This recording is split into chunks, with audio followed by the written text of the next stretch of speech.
ओम श्री गणेशाय नमः। ओम नमो भगवते वासुदेवाय नमः। आज मैं आपको ज्येष्ठ शुक्ल पक्ष की निर्जला एकादशी की कथा सुना रही हूँ। भीमसेन व्यास जी से कहने लगे कि हे पितामह, भ्राता युधिष्ठिर, माता कुंती, द्रौपदी, अर्जुन, नकुल और सहदेव आदि सब एकादशी का व्रत करने को कहते हैं, परंतु महाराज मैं उनसे कहता हूँ कि भाई, मैं विधिवत भगवान की पूजा आदि तो कर सकता हूँ, दान भी दे सकता हूँ, परंतु भोजन के बिना नहीं रह सकता। इस पर व्यास जी कहने लगे, हे भीमसेन, यदि तुम नरक को बुरा और स्वर्ग को अच्छा समझते हो तो प्रतिमास की दोनों एकादशियों को अन्न मत खाया करो। भीम कहने लगे, हे पितामह, मैं तो पहले ही कह चुका हूँ कि मैं भूख सहन नहीं कर सकता। यदि वर्ष भर में कोई एक ही व्रत हो तो वह मैं रख सकता हूँ, क्योंकि मेरे पेट में व्रत नाम वाली अग्नि है, सो मैं भोजन के बिना नहीं रह सकता। भोजन से वह शांत रहती है, इसलिए पूरा उपवास तो क्या, एक समय भी बिना भोजन किए रहना मेरे लिए कठिन है। अतः आप मुझको कोई ऐसा व्रत बताइए जो वर्ष में केवल एक ही बार करना पड़े और मुझको स्वर्ग की प्राप्ति हो जाए।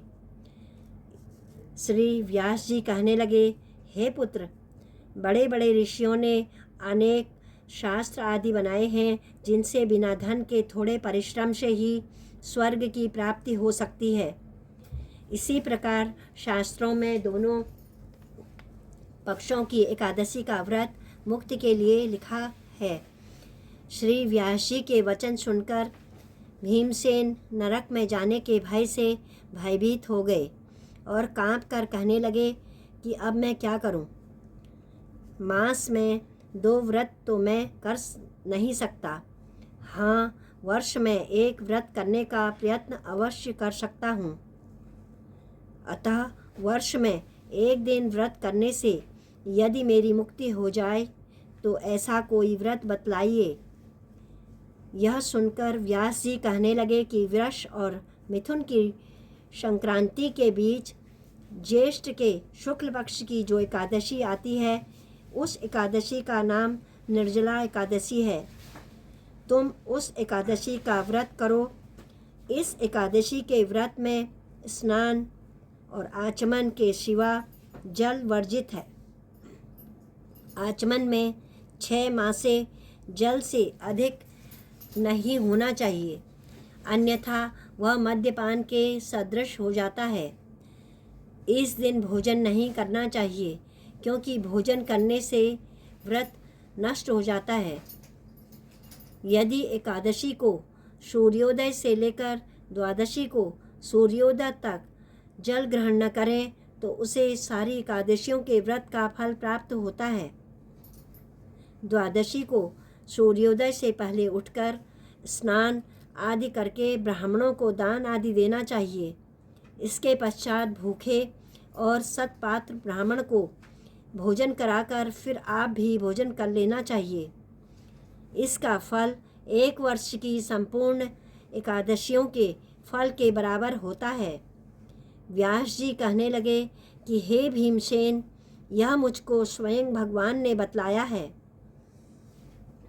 इस एकादशी का पुण्य समस्त तीर्थों और दानों के से भी अधिक है। केवल एक ही दिन मनुष्य निर्जल रहने से पापों से मुक्त हो जाता है। जो मनुष्य निर्जला एकादशी का व्रत करते हैं, उनको मृत्यु के समय यमदूत आकर नहीं घेरते, वरन भगवान के पार्षद उसको पुष्पक विमान में बिठाकर स्वर्ग को ले जाते हैं। अतः संसार में सबसे श्रेष्ठ निर्जला एकादशी का व्रत है, इसलिए यह यत्न के साथ इस व्रत को करना चाहिए। उस दिन ओम नमो भगवते वासुदेवाय नमः इस मंत्र का उच्चारण करना चाहिए और गोदान का भी महात्म्य बताया गया है। इस प्रकार व्यास जी की आज्ञा अनुसार भीमसेन ने इस व्रत को किया। इसलिए इस एकादशी को भीमसेनी या पांडव एकादशी भी कहते हैं।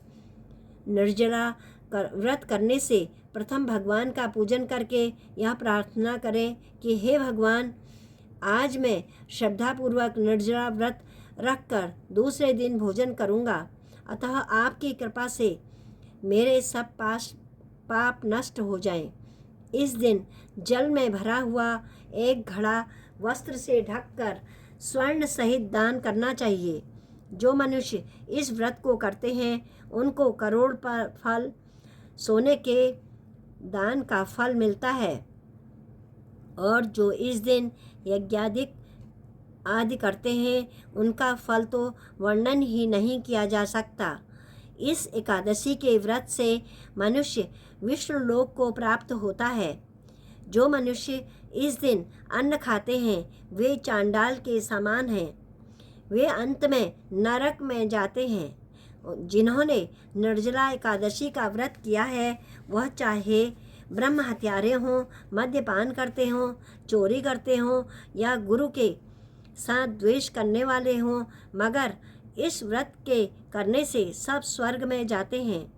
हे कुंती पुत्र, जो पुरुष या स्त्री श्रद्धापूर्वक इस व्रत को करते हैं उनको निम्नलिखित कर्म करने चाहिए। प्रथम भगवान का पूजन, फिर गोदान, ब्राह्मणों को मिष्ठान व दक्षिणा देनी चाहिए तथा जल से भरे कलश का दान अवश्य करना चाहिए। निर्जला के दिन अन्न, वस्त्र, पात्र, उपानह, जूतियाँ आदि का दान भी करना चाहिए।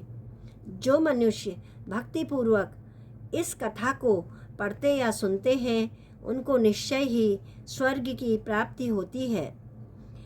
इस प्रकार एकादशी महात्म्य का अध्याय समाप्त हुआ। इस दिन आम, कैरी का सागार लेना चाहिए। दूध, आम और उनसे बने पदार्थ व अन्य फल ले सकते हैं। श्रीमन नारायण नारायण नारायण, भजमन नारायण नारायण नारायण, श्रीमन नारायण नारायण नारायण, भजमन नारायण नारायण नारायण, श्रीमन नारायण नारायण नारायण, भजमन नारायण नारायण नारायण। बोलो सत्यनारायण भगवान की जय। बोलो विष्णु भगवान की जय। नमो भगवते वासुदेवाय नमः।